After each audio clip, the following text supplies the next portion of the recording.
Hey guys, അപ്പോൾ ഇന്നത്തെ പരിപാടി എന്താ വെച്ച് കഴിഞ്ഞാൽ നമ്മുടെ കൂട്ടുകാരൻ്റെ വീട്ടിൽ ഓണത്തിൻ്റെ സെലിബ്രേഷനാണ്.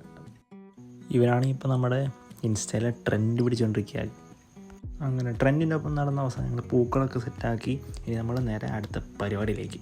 പിന്നെ അങ്ങോട്ടും ഇങ്ങോട്ടും ഓരോന്നൊക്കെ പറഞ്ഞിരുന്ന അവസാനം പിന്നെ അടുത്ത് നമ്മുടെ കലാപരിപാടിയിലേക്ക്. അങ്ങനെ നമ്മുടെ ആദ്യത്തെ ഗെയിം എന്ന് പറഞ്ഞു കഴിഞ്ഞാൽ കസേര കളിയായിരുന്നു. ആൻഡ് അത് കഴിഞ്ഞ് നമ്മൾ അടുത്ത ഓരോ കളികളായിട്ട് മുന്നേറിക്കൊണ്ടിരുന്നു. പിന്നെ ഇങ്ങനെയൊന്നും അല്ലടാ. എടേ ഇത് നമുക്കിന്ന് പോണ്ടേ? യൂ, എന്റെ ഒരു കൈ എവിടെയടേ? രണ്ടൂന്ന് കൈയായിട്ട് വന്നേണ്. അങ്ങനെ നമ്മുടെ ഓരോ ഗെയിംസിൻ്റെയും ക്ഷീണം മാറ്റാനായിട്ട് നമുക്ക് ഇത്തിരി നാരങ്ങളും കുടിക്കാം. പരിപാടി അടിപൊളിയായിരുന്നു.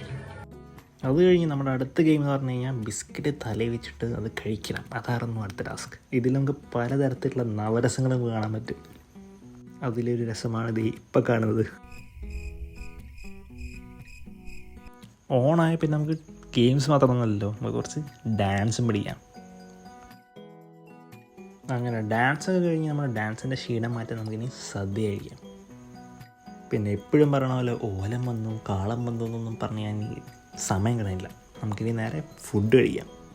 അങ്ങനെ നമ്മൾ സദ്യ കഴിച്ച് പിന്നെ അതിൻ്റെ ഒപ്പം പായസം കഴിച്ച് നമ്മൾ ബാക്കി എല്ലാവരോടും ടാറ്റ ബൈ ബൈ പറഞ്ഞ് അങ്ങനെ നമ്മൾ ഇറങ്ങി. പരിപാടിയൊക്കെ കഴിഞ്ഞ് നമ്മൾ തിരിച്ച് വീട്ടിലേക്ക് പോകാൻ പോകണം. അപ്പോൾ ബൈ.